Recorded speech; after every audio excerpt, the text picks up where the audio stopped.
सिर्फ 29 साल की उम्र, एक हाथ में तलवार, दूसरे में बच्चा और सामने अंग्रेजों की पूरी फौज। क्या आपने किसी ऐसी रानी की कहानी सुनी है जो युद्ध के मैदान में शेरनी की तरह दाढ़ी हो? यह भारत की सबसे बहादुर रानी लक्ष्मीबाई, जिसे झांसी की रानी कहा जाता है। लेकिन क्या आप जानते हैं उन्होंने अकेले अंग्रेजों की नाक में दम क्यों कर रखा था?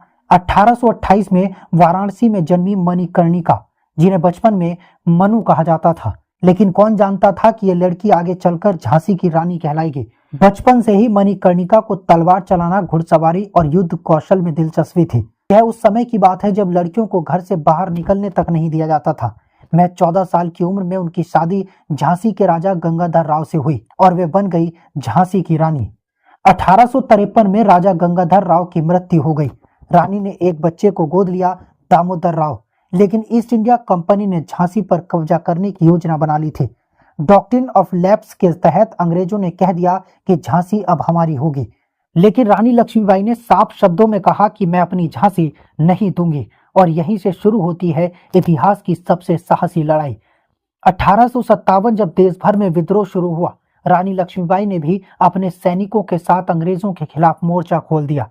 उन्होंने झांसी को किले में तब्दील कर दिया। घोड़े पर सवार होकर तलवार लिए उन्होंने खुद युद्ध का नेतृत्व किया। इतिहास गवाह है कि उन्होंने एक हाथ से बच्चे को पीठ पर बांधा और दूसरे हाथ से तलवार चलाते हुए दुश्मनों को काट डाला।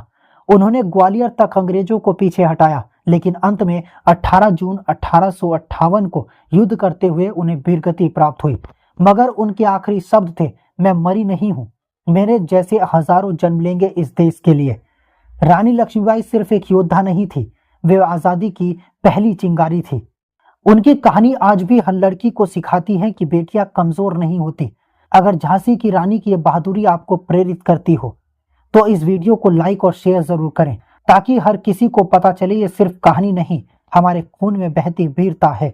ऐसी ही और प्रेरणादायक कहानियों के लिए चैनल को सब्सक्राइब करना ना भूलें।